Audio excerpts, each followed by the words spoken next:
جوڑوں کا درد آج کل صرف بڑھاپے یا زیادہ ورزش نہ کرنے کی وجہ سے نہیں، بلکہ یہ ہماری روزمرہ کی عادتوں اور خوراک کی وجہ سے بھی بڑھ رہا ہے۔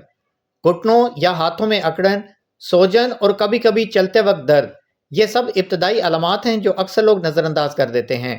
لیکن حقیقت یہ ہے کہ یہ درد اکثر یورک ایسڈ یا جسم میں اضافی تیزابیت کی وجہ سے بھی ہوتا ہے، اور اگر وقت پر دھیان نہ دیا جائے تو یہ کرونک جوائنٹ پین اور آرتھرائٹس میں تبدیل ہو سکتا ہے۔ ناظرین، یورک ایسڈ ایک ایسا کیمیکل ہے جو جسم کے میٹابولزم کے دوران بنتا ہے، خاص طور پر جب گوشت، سمندری غذا، انڈے، زیادہ پروٹین، زیادہ نمک یا زیادہ تیز مسالہ جات کھائی جاتی ہیں۔ اگر جسم اسے مناسب طریقے سے خارج نہ کر سکے تو یہ خون میں جمع ہونے لگتا ہے اور بالآخر جوڑوں میں جمع ہو کر شدید درد اور سوجن پیدا کرتا ہے۔ ابتدائی طور پر یہ صرف گھٹنوں اور پیروں میں محسوس ہوتا ہے، لیکن بعد میں ہاتھوں اور کلائی تک بھی اثر ڈال سکتا ہے۔ آج کل کا لائف سٹائل بھی اس درد کو بڑھانے میں اہم کردار ادا کر رہا ہے۔ زیادہ بیٹھنا، ورزش نہ کرنا، پانی کم پینا اور جنک فوڈز کا زیادہ استعمال کرنا، یہ سب عوامل یورک ایسڈ کے بڑھنے اور جوڑوں کے کارٹلیج کو متاثر کرنے میں مدد دیتے ہیں۔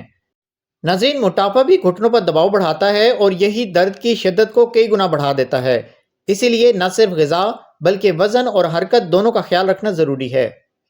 ناظرین، اس مرض کے شروعات میں علامات تھوڑی معمولی لگتی ہیں، جیسے صبح اٹھتے ہی گھٹنے اکڑ جاتے ہیں، جوڑوں میں اکڑاہٹ محسوس ہوتی ہے، چلتے وقت بوجھل پن محسوس ہوتا ہے اور کبھی کبھی ہاتھوں کی انگلیوں میں بھی درد اور جوڑوں میں سختی محسوس ہوتی ہے۔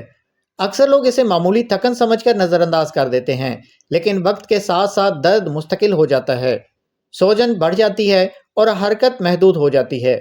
اگر اسی مرحلے پر اقدامات نہ کیے جائیں تو مریض کو چلنے پھرنے میں دشواری اور زندگی کے معیار میں کمی محسوس ہونے لگتی ہے۔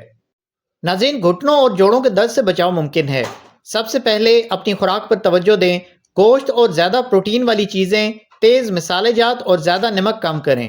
سبزیاں، پھل، دالیں، پانی زیادہ استعمال کریں تاکہ جسم میں اضافی یورک ایسڈ خارج ہو سکے۔ روزانہ ہلکی واک، ہلکی ورزش لازمی کیا کریں کیونکہ حرکت جوڑوں کو مضبوط اور فلیکسیبل رکھتی ہے۔ وزن کو کنٹرول میں رکھیں تاکہ گھٹنوں پر دباؤ کم ہو۔ ساتھ ہی وٹامن ڈی اور کیلشیم والی غذا کو اپنی روزانہ کی خوراک میں شامل کریں تاکہ ہڈیاں مضبوط رہیں اور جوڑ مضبوط رہیں۔ اگر درد شدید ہو یا سوجن بڑھ جائے تو فوراً اپنے ڈاکٹر سے مشورہ کریں۔ گھریلو علاج جیسے ہلکا مساج، گرم پانی کی تھراپی اور اینٹی انفلیمیٹری فوڈز جیسے ہلدی اور ادرک بھی فائدہ مند ہو سکتے ہیں۔ ناظرین، ایک بات یاد رکھیں کہ پازیٹیو میئر سب سے زیادہ مؤثر ہیں۔ وقت پر احتیاط کرنے سے نہ صرف درد کم ہوتا ہے بلکہ جوڑوں کی بیماری سے بچاؤ بھی ممکن ہے۔ آخر میں ایک اہم بات کہ جوڑوں کا درد عمر کا مسئلہ نہیں بلکہ ہماری روزانہ کی عادتوں اور خوراک کا نتیجہ ہے۔ آج سے ورزش کریں، صحت مند غذا کھائیں، وزن کنٹرول میں رکھیں اور پانی زیادہ پئیں تاکہ آپ کے جوڑ مضبوط رہیں اور زندگی بھر حرکت کی آزادی برقرار رہے۔